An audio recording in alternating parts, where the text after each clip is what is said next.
च्या प्रतीक्षेनंतर गर्भवती 8 महिन्याच्या असलेल्या आमच्या सोनम डोंगरे, ज्या आमच्या भगिनीचं निधन झालं, तिचं बाळ दगावलं.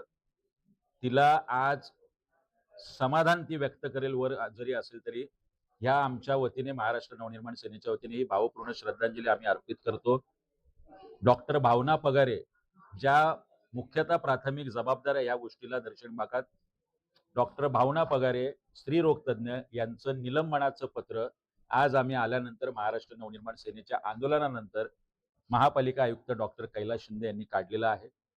जरी आम्ही फारसे समाधानी नसलो तरी जोपर्यंत डॉक्टर भावना पगारे ह्या गुन्हेगार म्हणून सिद्ध होत नाही आणि जोपर्यंत त्यांच्यावर गुन्हा दाखल होत नाही सदोष मनुष्यवधाचा आणि त्या जेलमध्ये तुरुंगात जात नाही, तोपर्यंत महाराष्ट्र नवनिर्माण सेनेचा पाठपुरावा आमचे नगरसेवक अभिजित देसाई सभागृहात करतीलच आणि रस्त्यावर महाराष्ट्र नवनिर्माण सेना नक्की करेल. आमचे नगरसेवक अभिजित देसाई, आम्ही सगळ्यांनी ही सुद्धा मागणी केलेली आहे.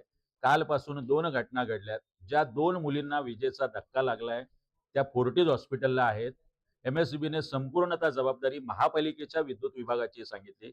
त्याचे एक्झिक्युटिव्ह इंजिनियर गाडे असतील, डेप्युटी इंजिनियर असतील, ज्युनियर इंजिनियर असतील, अर्ध्या तासामध्ये त्यांच्या सुद्धा चौकशीचं आणि चौकशी करेपर्यंत निलंबनाचं पत्र पुढच्या अर्ध्या तासात आमच्या हातात असेल.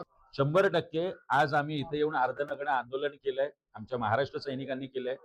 आमच्या या भावना आमच्या सोनम डोंगरे या बहिणीशी आहेत, रिचा मिश्रा या बहिणीशी आहेत आणि 3 महिन्यापूर्वी 17 मार्चला ज्या प्रतीक्षा खांडेकर या आमच्या बहिणीचा अशाच पद्धतीने याच इंजेक्शनमुळे जीव गेला होता, तिचं बाळ दगावलं होतं, त्या सगळ्यांना हा एक प्रकारचा न्याय आज महाराष्ट्र नवनिर्माण सेनेच्या दणक्यानंतर मिळालेला आहे.